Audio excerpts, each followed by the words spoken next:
You ever look around the student ministry landscape and wonder why most resources feel out of touch or out of date or just really out of ideas? Well, we did too. And that's why we're announcing something that's about to change the game for real, everyday student pastors. We're officially joining forces with Youth Pastor Central to launch a brand new era for youth ministry resources, community, and curriculum because you deserve more than a spreadsheet and a price tag. You deserve a seat at the table, a voice in the room, and curriculum written by people who are actually doing this, not just talking about it. So today, we're going to pull back the curtain on our partnership with Youth Pastor Central and what it means for you, your team, and most importantly, your students. Yeah, that's absolutely right. And if you're sitting there thinking, wait, does this mean I can finally get real practical resources without having to sell a kidney or take advice from somebody who hasn't been inside of a youth room since 1998? Yes. Yeah. This is the moment I think we've been waiting for. So buckle up because we're about to get honest about what's broken and what's possible and why this partnership isn't just a big deal for us. It's going to be a game changer for youth pastors. So let's dive in. I believe that we stand on the verge of a historic moment. You ask them what it is about rock and roll music that they like, and the first thing they'll say is the beat, the beat, the beat. I found pardon for my past, power for the present, bright prospect for the future. If you talk to the average teenager of today, I know what it does to you. That could have an unparalleled and unprecedented impact. I've got a story to tell. Have you? Welcome back. Welcome back to the SSM podcast. I'm Ian Dunaway. I'm Chris. And I'm John. And we got a couple of faces you might be used to seeing and one that you haven't seen yet. And we're so excited to have Christopher Allen on here for the first time of many. And so from the great state of Ohio. Yeah. I don't know. They say they're the heart of America. Is that what they say? It is. That's what we're the heart of America. Kind of center, but a little to the right, a little to the left, whatever. Like a real heart. I want to make a joke, but I feel like it would exclude everybody in Ohio and it wouldn't be funny. So I'm not going to make a joke because I'm from Arkansas and y'all can make many more jokes about me. That is I'm just gonna let it go. True, with more teeth. Like in the state where it's illegal to marry your first cousin, and then you're like, oh, that's good. And then you realize when you think about it, no, they had to make a law not to marry your first cousin. Now that means it came up in some official session. Like this has become a real problem around here. We got three names and thousands. I can't say anything because my grandparents are from Arkansas. So at that point, it's like maybe there's a reason they moved. I don't know. Well, we got Kentucky. Maybe it explains your family tree better. Who knows? Yeah. That's why it doesn't fork so many times. We've just had a lot of this is a lot of talk that has nothing to do with what we're talking about, but it's good talk. And we just love here's what we think is great. We're about to talk about our partnership with Shaping Student Ministry and Youth Pastor Central. Chris, you created and founded Youth Pastor Central with several other student pastors several years ago. What, 5 years ago, 6 years ago now? Maybe it's been more. About 6 years.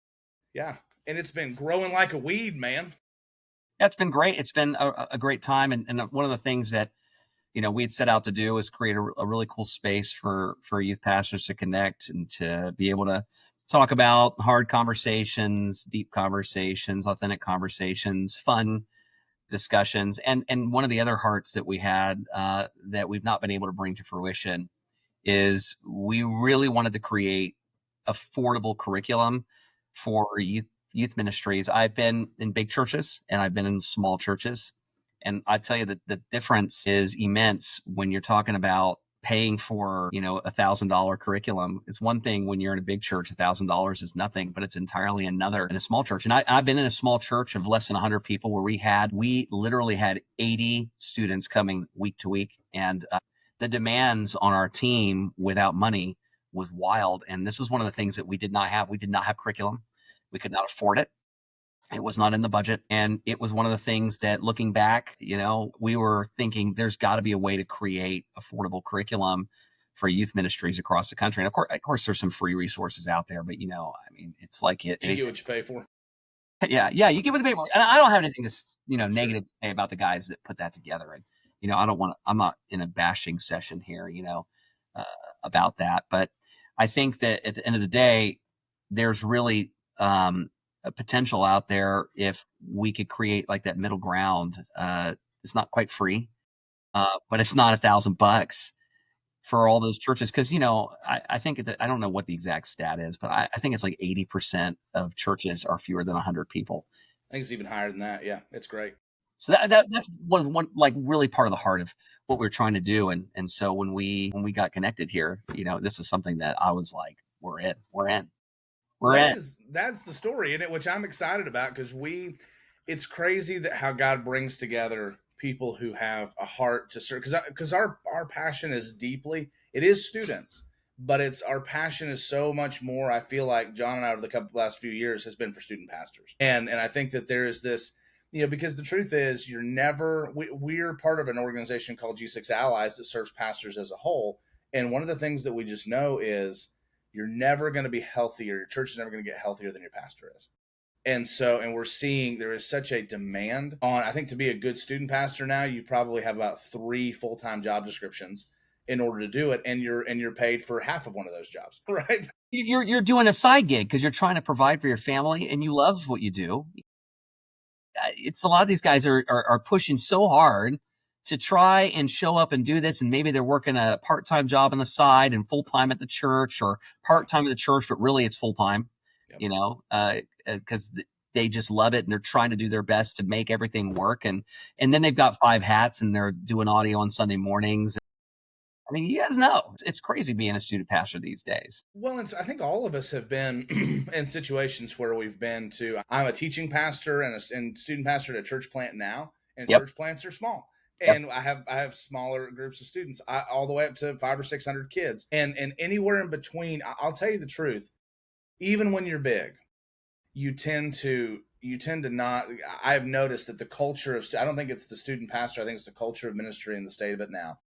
We don't pay for good tools and resources, even when we can afford them, usually because we're chasing something other than what's most important. We're chasing making sure the events go off well. We're chasing because we're being judged on 3 or 4 different things that aren't even biblical, right? On our attendance, we're not being judged on discipleship. And so much of, I think, how we started and why we create the things that we create, that John and I do, because I even used to create for one of the major curriculum supply. I was full-time writing for them. And one of the things I just noticed was we were not creating tools for the guy in the field, and we weren't creating tools for the age that they were being written for. We were creating them for 50 and 60-year-old women that were teaching them, and that was who we were getting our feedback from. And no shade to that, but there is an aspect, and I get where you're coming from, where there is an aging factor to some of the materials and the content that is out there, especially the affordable materials and content.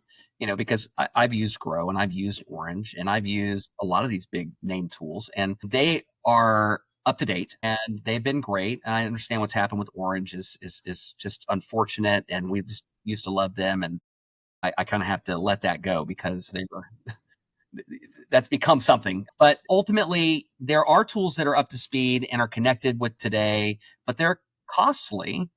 And we would need to fill that space where there's something that these youth ministries can get a hold of that is within the scope of cost that they can actually use. It doesn't feel like it was made in 1999. What's crazy is I still have, as I look over to the place nobody else can see, I have on my bookshelf, I still have curriculum from the early 2000s, and I don't have it because I use it. I just have it because it's kind of nostalgic. But I'll see. This is what kind of breaks my heart, is that I will see posts where people are going, broke back. I'm teaching my kids, so broke out this oldie, and it's like from 1998, and it's like cartoons and clip art. And my heart isn't like judgmental on that person. My heart is just like, you deserve more than that, and so do your kids. It's real, and they don't know. They don't even know necessarily that some of that is so aged out, because sometimes we've forgotten that we've started to get older. And it ignores an entire generation. I think people fail to sometimes understand just how different these generations are compared to just our generation. They change more often, don't they? It changes faster than it used to. It changes a lot faster. But I mean, you think about too, like technological advancements within the last 120 years, and those advancements are now happening more, like almost annually. A lot closer together. But you even have, I mean, Apple's rolling out a new operating system every year, sometimes twice a year in corrections. And most of the time you don't even know it. Your phone just updated while you were asleep. What information of When I me go do they wake have? up to where they've redrawn a whole app, and I'm like, I'm gonna get them. Yeah. I still remember when the whole thing happened. To my Photos app and put all of my photos in different places, and I'm gonna find them and get them. Well, We've hit a nerve. The new everybody. We've hit a nerve. iOS, they're like correcting the photo app because of how many people absolutely hated it. Because it was so just. Well, it's still bad. So I think that there's two things, and I'll be honest with y'all, if you're listening, we're going to be on time, but we may not get there in a straight line. We're going to zigzag this junk because it's just important to talk about it as it comes up. But I think here's where I think that we saw a weakness, and I'm trying to make sure, because you're right, Chris. I love your heart on this because I can come across sounding really critical, and I don't want to, and so I want to give the same caveat. I don't even want to poke fun at people. I want to look at the as a whole, and what is out there, right? I don't think you're even being critical, just for the audience sake. As we're talking, there's a realism here. Absolutely. That we have to have the practical realism that there's some stuff going on out there that, we're just going to play it straight, say it the way it is, and understand that, there are realities that just need to be acknowledged. Well, I 100% agree with that. And I think that as we look at it, without even trying to call anybody out, here's what I think we see two issues in, that we saw two issues with.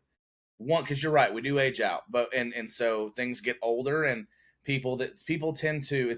It's interesting that pastors specifically, even certain denominations, like, we're the best at rearranging deck chairs on the Titanic.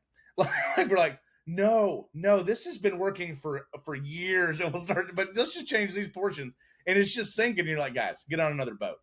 But I have noticed a couple of things. Music as everybody's going down. Did you know they added a music feature? It's wonderful. And so, but it's this idea of the two big things that we saw that were issues were, one, how curriculums become known for a particular thing and they don't become diverse in how they teach. And so you don't really have options. If you're going to use that, that's an issue. The other side of it was a lack of continual focus on gospel centeredness, depending on who you're talking with. So, and accessibility. And so, for what I think is so cool is, and this is just how it works. When you have an office building and you're writing with people, you can go and work with a student ministry for an hour a week, but being a student pastor and being in the trenches daily is different. And so part of what I think brings a lot of power to what we do, and I think it sets us apart from anybody else, is that we are absolutely working with guys and practitioners on the ground to create things that are continually relevant things. And then we take and we think that we're better. We make people better, not busier. And why we think they're better is that we bring them together. And so when you come together, you're always better when you're working with people. And so at the end of the day, our curriculum is written by guys and women, by men and women doing it in the field. And then we're taking it and we're putting it in a format that their leaders won't have to experience curriculum fatigue. Yeah, Ian, it might be worth you just sharing for a minute your experience at Lifeway. Sure.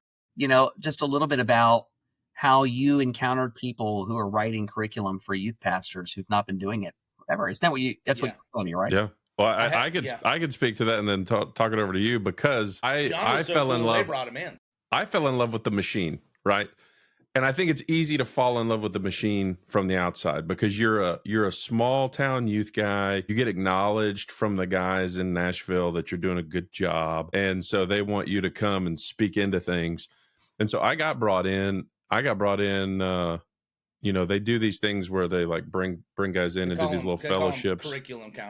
Curriculum councils. I tried to bring John in for mine, but he'd already come in for Gospel Project. I was trying to bring him in for Bible Station for Life. They're like, no, he's been here once. Like, yeah. Come on. So I did the Gospel Project, and you do it on like a 3-year rotation or whatever. So you speak into like the next 3 years as they're getting ready to do the revamp. But I remember like they brought us in and they wine and dine you, and then they give you a backpack full of stuff, all amazing things, all really nice. But then they gave you the homework, right? So you got the first quarter of the material, and they say, okay, guys, we need you to go home, back to the hotel, look over all the stuff, make all these notes. What do you love? What do you hate? All that stuff, which really kind, right? So there's 8 of us. We make all the changes. I stayed up till like 3 or 4 because I'm like trying to make sure that Like they gave me all this free stuff and they brought me up here. John had bellhops and people in the hotel he was teaching the lessons to see how it went. But I wanted to make sure that I was like legitimately doing what they asked us to do because I felt like obligated to honor that space. So I stay up to like 3 or 4, like making these corrections. I've got all these things that I think would be good, things I liked, things I didn't like, and I offer it to them in the meeting the next day. And the head guy in charge at the time said, because people started agreeing, people were like, oh, yeah. And the head guy in charge says, well, guys, I want to be really clear.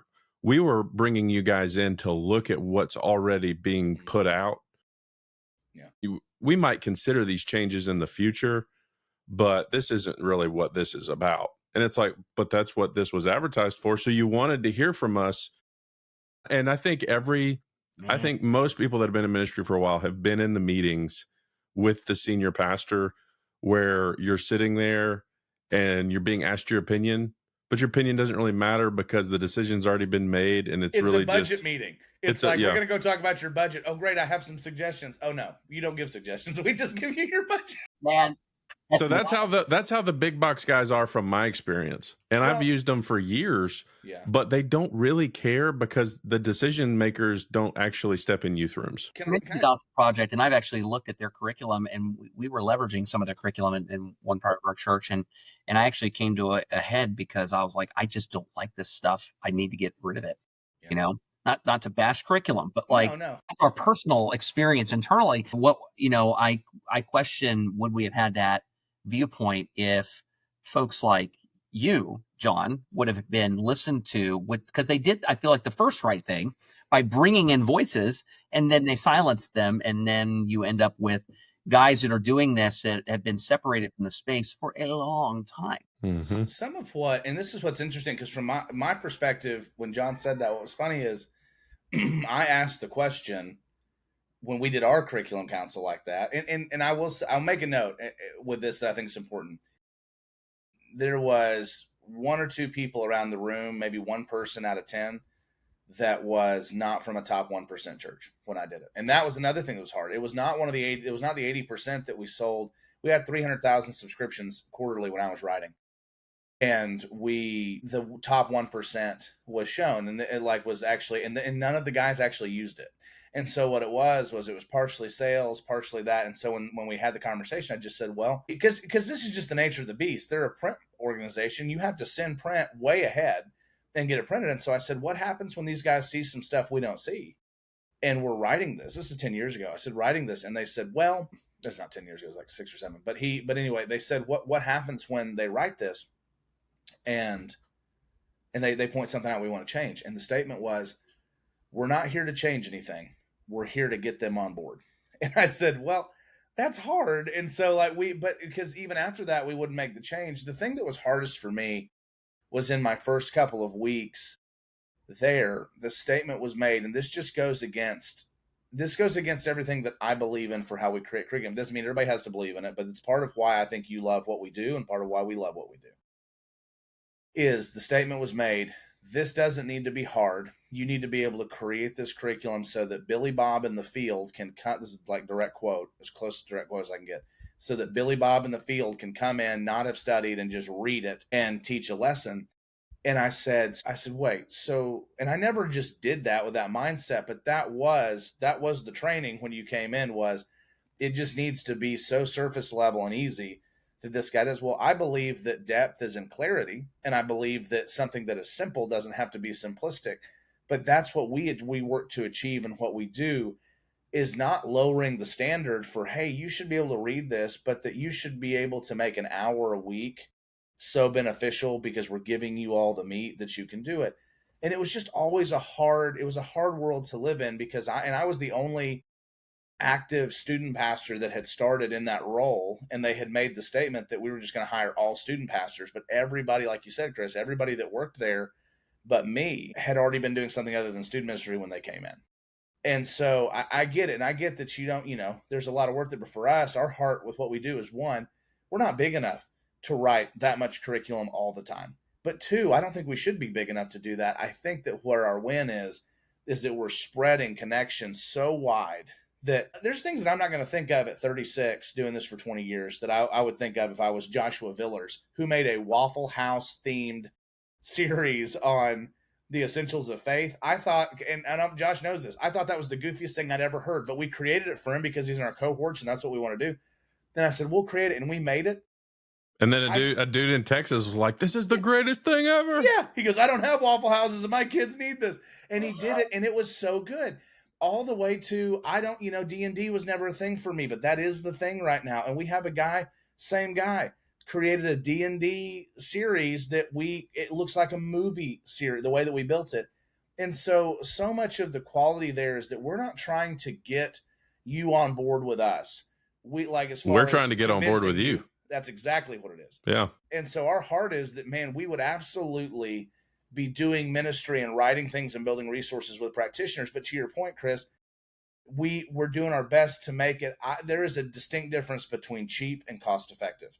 And for us, we're doing everything we can do to be cost effective. But I think you should always be leery when something is free or something is cheap. Like when somebody says, I can do all this for $10 a month. Well, I would tell you, okay, try it. But you're going to get $10 a month. Like you can either get it fast, free, or quality, and you can only pick two of those. Well, and my dad sells paint, and he sells Benjamin Moore paint. Well, Benjamin Moore is one of the more expensive paints that you can buy, and we have a Home Depot right down the street. And I will say, if you pick up a gallon of Benjamin Moore and a gallon of Behr paint, they're both a gallon. But there is a weight difference because there are different guts inside of one compared to the other. And so you get what you pay for and on some level. And the big thing to keep in mind, I think, too, is you don't always know this, but sometimes when you're giving money to people, you got to keep in mind who the people are and what the people are about. I mean, there's a content to the creator. Good word. I think that you can sum up a lot of this. We've already summed up most of this. Yeah. In the problem with what we see, because here's the thing: if we didn't see a problem, we wouldn't want to address it, and we would go do other things. I wish that this wasn't the problem, so that we could go attack another problem. So, for us, when we look at this, I do think that some of this issue is that these things are being built by people in office chairs, not in pulpits, and I think that that's our biggest push. And on the other side of it, everything that we do is different. It's so we've got a bunch of different looking, different feeling series. But the thing that is a struggle, and the truth is, I don't think many people have offered this very often. And I think we're trying to merge the best of both worlds in this.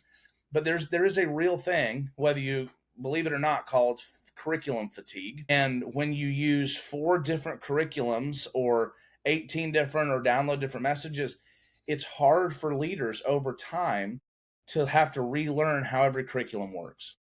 And so we actually came up with a system, we call it linear session prep, where everything that we create, even though the logos are different, the bumpers are different, the feel is different, that when a leader opens up that leader guide, they will study for it in the same order that they teach it.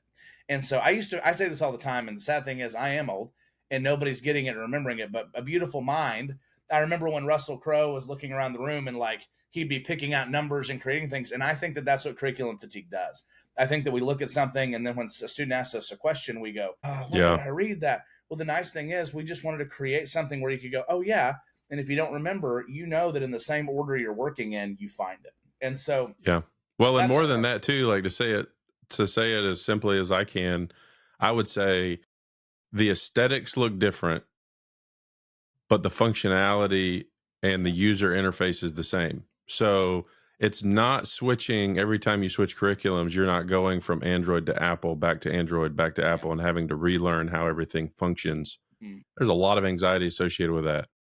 That's why I only use Apple now, but I used to use PC. I just don't want to relearn it all. Yeah. And so with us, it's always going to be high quality. The aesthetics are going to look different, but the user interface is going to be the same.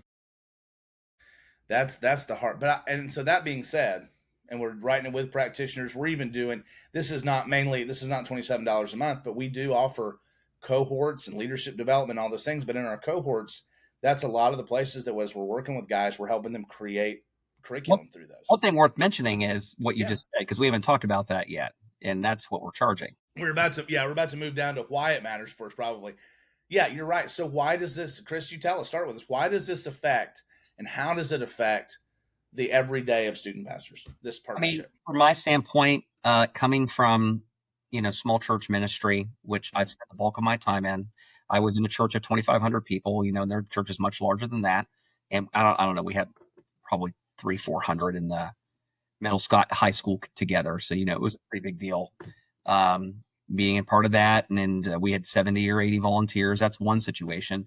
When you're talking small church, one of the things that I struggled to locate was quality curriculum that we could use, because you just don't have time. You're not working there full time.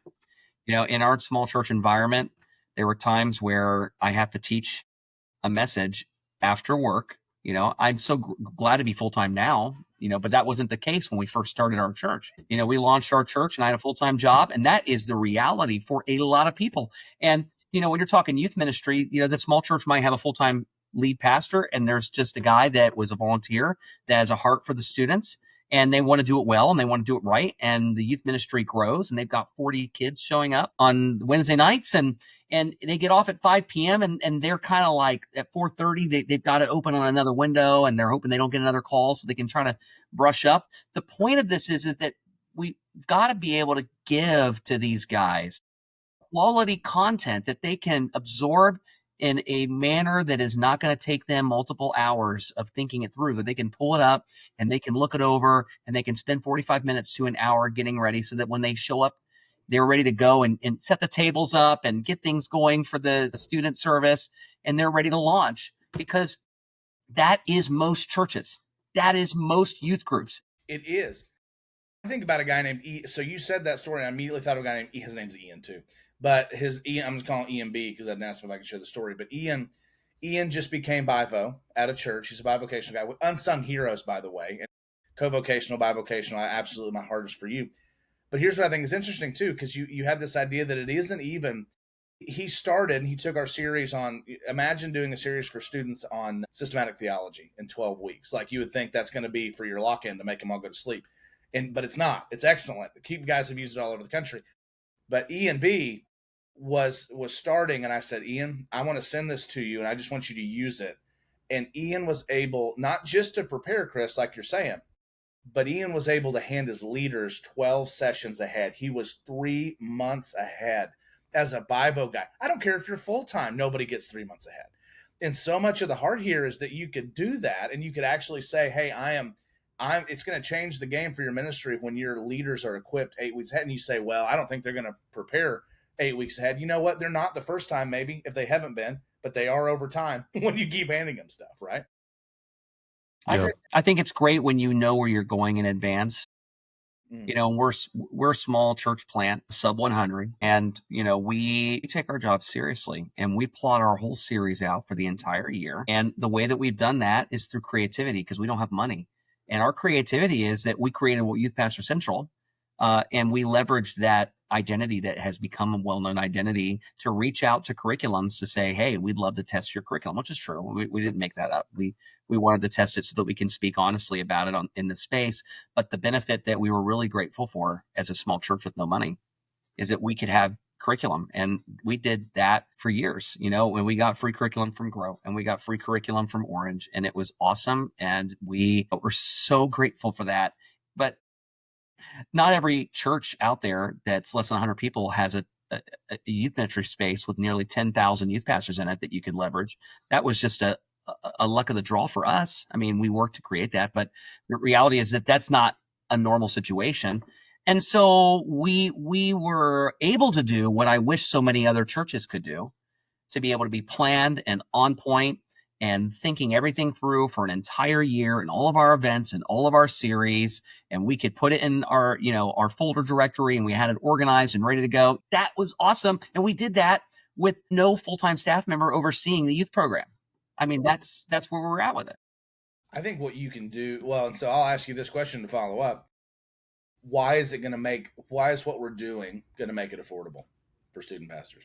I think the reason why it becomes affordable is, as a guy who runs a church plant, the idea of adding something onto our church that is going to cost a lump sum of several $100s, or $1,000, or the idea of something that's going to be $100 a month. That's very hard for a church plant to just add that on. Mm-hmm. Somebody brings something to me that's $27 a month. It's a different category. It's different, absolutely different. And somebody made their case, in my office to say, this is going to change everything for me. And they told me it's $27 a month. I'd say, do it right now. Let's get the card. I had a guy. We were at the SBC. We're multi-denominational, but we go to a few of the big places. It's the biggest meeting of the year, I think, for any denomination. So we're just like, hey, let's go connect with these guys. And it was crazy. What you just said happened. We had a young student pastor and an older pastor, and it doesn't always happen like this, but they met, and he said we were doing 2 week. We're doing 2 week free trials, and then try it out. And this pastor went, well, it's only $270 for the year. That's cheaper than what you're paying, and that gives you 2 months free. Do that. And I just went, well, okay. And we took it with the booth inside. But that idea that you're right, it's like having a part-time student pastor for $27 a month who compiles your stuff, who pulls it together. And I think, we focus really hard on the curriculum here, but there is another side to this that is incredible too.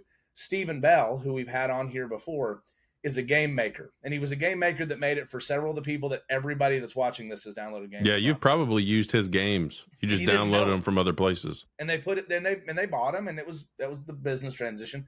But he said, I want to start making these games, and he and I became friends as we were doing this ministry. And when he left, I just said, could we just be your exclusive partner? And he had several guys like the DYMs and the Y360s say, hey, can we? Why don't we just work with GameZoo Games? And he said, sorry, I'm only with SSM. And it was one of those moments where that was the first moment my heart went, oh, and I was pumped because I was like, yeah, you're exclusive with us. But we have an exclusive game maker. And then so you're not having to scramble for no prep games. On the others, and they're excellent. And then on the other side of it, I think this is what the biggest thing is. Curriculum is the biggest thing that you've seen that God's given you a heart for, Christopher. And it's big for us too, because you can't do good student ministry work without curriculum. You can't. But one of the biggest things for us in our ministry and what pushes John and I is community. Mm-hmm. And so we offer a community, not just in YPC, which was wonderful, but a safe community that behind this wall you can talk about. You don't have to anonymous post. You don't have to worry about it getting back. And so this is a bridge for us to be able to have great community, great curriculum, and then tools that other people don't have. And I'll give you one that other people don't have. New Believers book. You would say, Ian, let's be factual. Everybody's got a New Believers book. Maybe. But what's crazy is I posted that on in your group before we knew each other as a lead magnet to just say, hey, this is here. And I wanted the guys to know what we were doing. I had 150 responses. And every guy said, nobody's making these. This is a weird thing that nobody works on. Why would you not make that? But it blew up. And we ended up adding 150 people to our mailing list just because of a New Believers book. And so we're just making our heart is three things: personal, powerful, practical. And it blows my mind that if you'll just do practical stuff, that's what I think we're missing across the board anymore, is good practical resources. But I think that's true. Like from talking to students too, like when I'm talking with a student and like reading the Bible with them, students aren't even practical when they read the Bible. They're trying to give you these big answers to questions when you read stuff. And I'm like, no. Just read the text. And what do you know based off the text? Like I taught on David, so the past 2 weeks and Sundays we were teaching through our Lines curriculum. Lines is not at the $27 a month point. Lines is our flagship thing, but there are years worth of curriculum at the $27 a month that are 2 to 3 years now, and there'll be 6 years in the next 6 months that'll be on there. But Lines is a 48-week study that has replaced the big curriculums in my ministry with our Sunday morning stuff. But anyway, I taught through Saul and then David. But students that have grown up in church, they want to tell you all about what they know about David from like these piecemeal places. And I'm like, no, that's not the question I'm asking you. I'm not asking you what you know happens later in the Bible.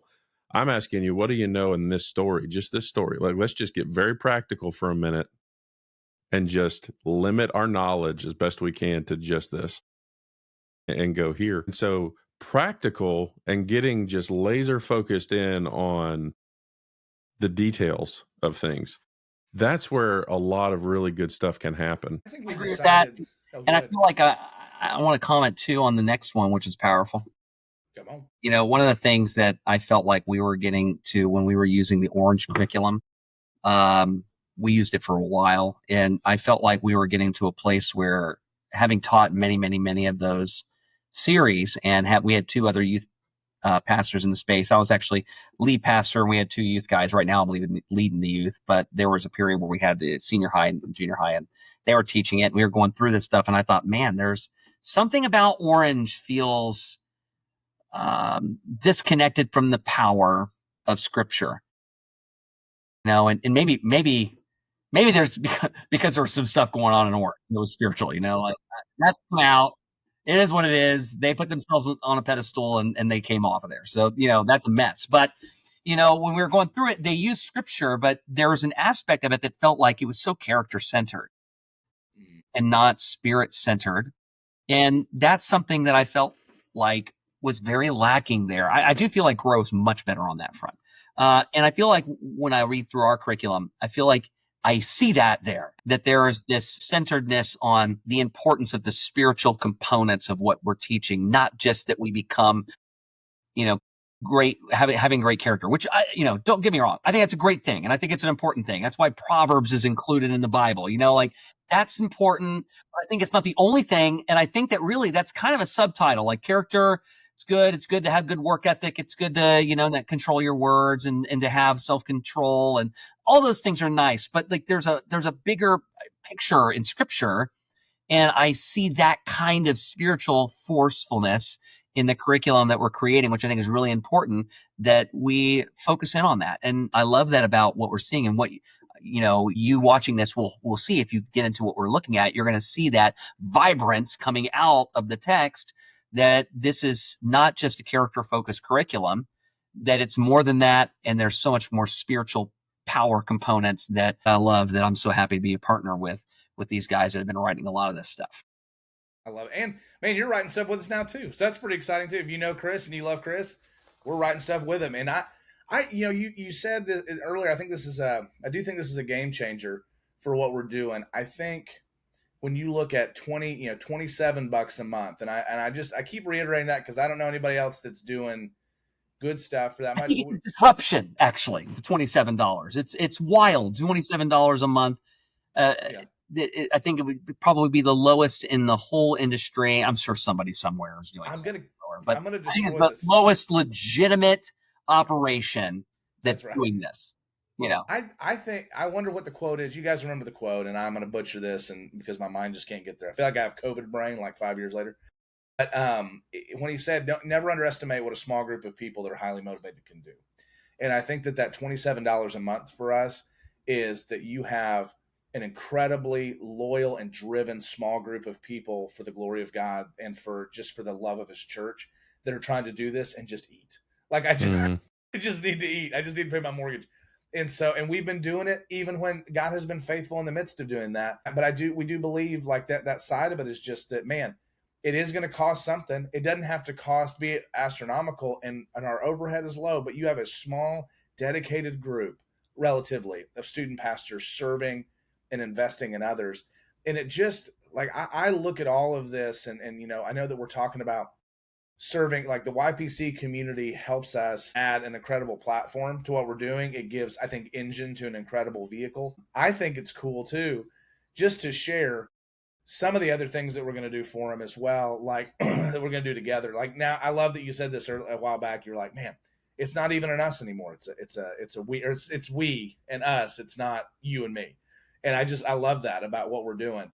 My heart here is, and I'm excited that we can talk about now, as part of what we're going to do, we're working that every month we would have live events where we bring in legitimate quality people to do a live event and an investment and a training in you. We're looking at we have not just this podcast, but another 3 to 6, depending on how it goes, on the way, so that you're going to have great content. Like, I think YPC is going to be a one-stop shop for everything you need in student ministry. Is our heart, that we would be covering every practical base you need. But I think it's important maybe to say too, Chris, to explain what $27 what comes in a package for us. And I think when you look at it, like, because I think that some of those, maybe it was Orange. I don't have much experience with Grow, but like Orange and some of these, I think I knew a lot of guys, and I've just heard this told to me. We bought it for the tools, and we spent a lot of time reworking the content. We didn't want that, but nobody was offering the tools, and kudos to Orange for doing that.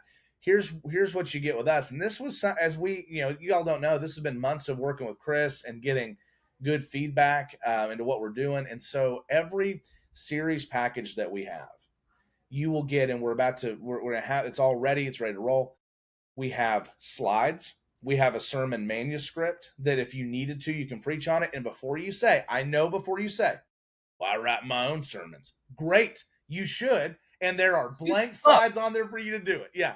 But for the guy that's Bivo, Covo, that needs to come in and say, I need something trustworthy, written by people that I know. Well, you've got it. Or if you're trying to raise up students and leaders and you want them to teach, man, giving them that, you can always take away. You can't always give. And so we've got all the slides, manuscripts. We have social media. We have everything comes with a template. We even have parent email templates so that you can copy, paste, and send what's going on. We have bring it home sheets you can text to parents that show them everything that came up. And we always have it all starts. The nucleus of everything we do is the leader guide. And we always have a full leader guide, and we have a heart to bring in theologian quotes so your students can know theologians. We want to bring in scripture as the driving force for everything that we do. And I think, Chris, to your point, we believe deeply that character is preceded by transformation. And so it's preceded by scripture. And I think that you're right. Those are two sides of a hog you shouldn't have to split. But if you do, it's an issue. I don't know if that's a saying, but it felt good. It felt, yeah. I think maybe the context of you being from Arkansas probably helped people understand that a little better. I love the hogs. It's a great set of materials. I think that, we just want to equip people to have what they need quickly. And I think if you're a guy that's full time, and you do have the time to write, that's awesome. Maybe you're a guy that's full time and you don't want to spend your time in your office writing. You want to spend your time at the school, and you want to spend your time meeting with students, and you want to spend your time visiting a game of one of the key leaders that you have that's in high school. And all those things are so important when you're just one guy trying to manage it. Maybe you don't want to spend 8 hours putting together your own content for the week or more. I know what it can be like. It can be 15 hours, half your week writing. I told a lot of guys too. I used to think this idea that we believe you're a hero. We just believe that a shepherd is a hero, that a shepherd's working hard. It's a dirty and difficult position. But I just used to, I was thinking about this at one point. I said, listen, so many times companies and curriculum, even without meaning to, they try and become the hero of your story. I said, I just want to be Excalibur. I just want to be the sword that you swing, and I want to be the armor that you put on. We just want to be the tools that you use because you're already a hero. My thing, and I will say this, I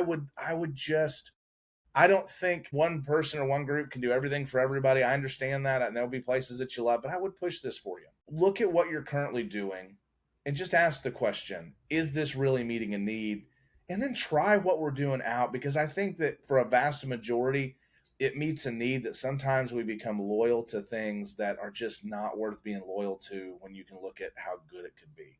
And so community. Yeah. Well, and to that point, sometimes I don't even think it's loyalty as much as it is laziness and or just being comfortable. Yeah, being comfortable. Yeah. Because I will say the number one thing, this is my third church I've served in, and the number one thing that you hear on your way in the door is, well, we've never done it that way before. We've always liked using this company because, and how many pastors have been crushed under the weight of we've never done it that way. We've never done it that way before. And so, you get to innovate. I also think this is an invitation to be a part of something new and exciting that's faithful and has been fruitful and is going to continue to be. Yeah. And I just want to say too, like I have 15 years in vocational ministry, but in large part to the women who have invested in my life through ministry. And so if you're a female youth leader that is just getting after it right now, I just want to say all three of us, we see you. We're grateful for you. I think of the Laura Reichs, the Brenda Longos in my life. We've gotten to see through shaping student ministry, like Samantha Shanks killing it up in the Carolinas, Danielle Detley up in Minnesota, Hannah Mann out there in Arizona, like absolutely crushing it. Yeah. And so we want to continue to see both guys and girls in youth ministry in the trenches just continue to ignite students for the gospel all across the states and the Americas. And so you're gonna I get see goosebumps, man. I get goosebumps thinking about what this could be. And here's the thing to kind of land the plane, man. What it's gonna be, because yeah, it's the great well, thing. I say what it can be, or what it's going to be, because I just think the more people we get into the community, the better it's going to be. And and I know y'all know that, but let's land the plane. What is the invitation to those listening? Why is now the time? Chris, this is a group that loves you, knows you, trusts you, and we're not doing it just for them. We're doing it for everybody so they can see it. But I want you to speak to that. How would you help explain it to your people? Yeah, I mean, some of them love me after the posts about old Earth, young Earth. We'll see. Listen, for anybody that's out there, St. Augustine was struggling with that question. So you and me on Facebook ain't gonna figure it out right now. I would say, maybe take a chance on us. I think that what we really need is we need momentum to get this going.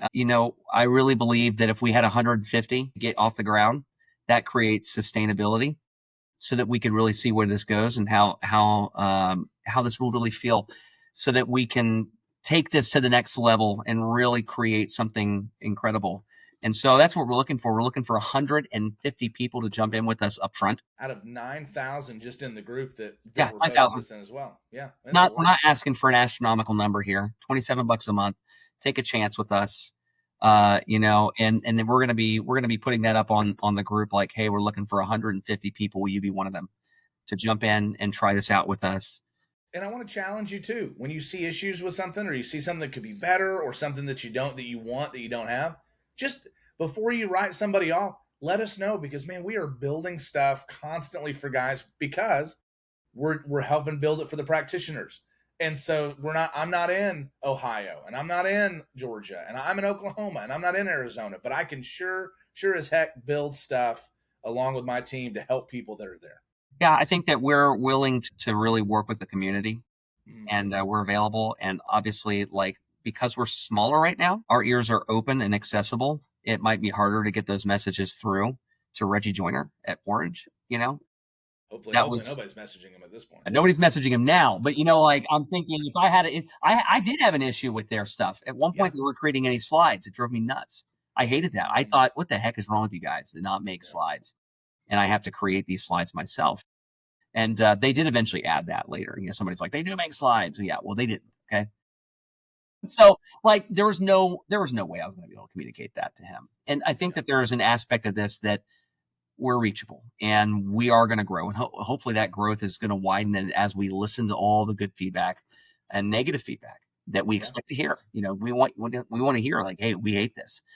Tell us. We're fine with it. Absolutely. We're not offendable. We want to create something amazing that is accessible to all the youth ministry space, that, whether you have a big budget or a small budget, and that's high quality, and that is powerful and practical. And that is what we're going to do. And we need you to help come along. I love it. We're excited. 150 people. There's more information coming. Here's what I want you to do. There's the second half behind the wall of this. We're going to talk about, if you're ready to hear about some scandals, some curriculum chaos, and even behind the scenes messages that pushed us to build what we think is a better group and curriculum to help serve student pastors well. The second half is going to be here, but it's only here if you're one of those 150 or more that jump behind the wall to see this. And so here's what I'm going to ask you to do. There's a link below that will send you can start a 2-week free trial. Okay. You can try us out for 2 weeks. I hope that you'll try us out and stay longer, but just try us out and click in. And so you'll be able to watch the second half of this podcast and all of the other podcasts that launch out of the SSM network. You'll be able to see all of them as well. So we love you guys. Chris, thank you so much for this first half, and we're getting ready for the second one with you. So thanks for inviting me.